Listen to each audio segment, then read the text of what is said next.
I think this election is an unparalleled opportunity to redeem the promise of America in human history. This nation is a miracle. We are capable of great things. And when people think we're down, we're not out. And I'm here to tell you that next Tuesday, America is coming back. We're coming back strong.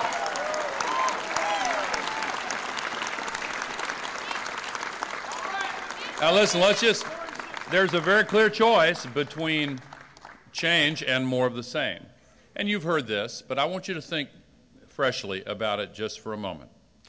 Because in continuing this theme of where we were 8 years ago, we had the largest surpluses in the history of the United States.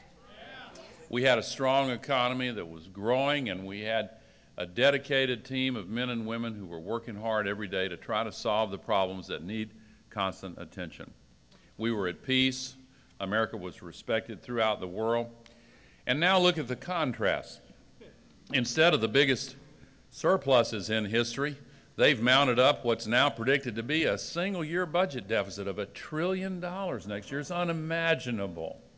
We now are seeing the worst economic crisis since the Great Depression. Let me tell you, when you turn on your television news and you hear a phrase like worst economic crisis since the Great Depression, you know it's time for a change. We can't have more of the same. We've got to get rid of these policies. And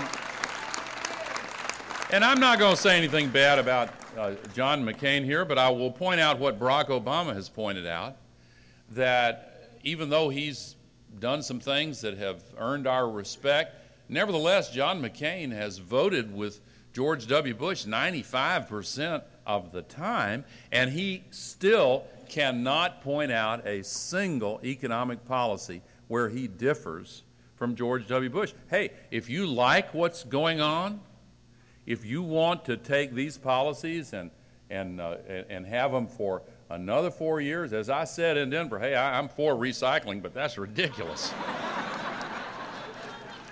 We need new policies.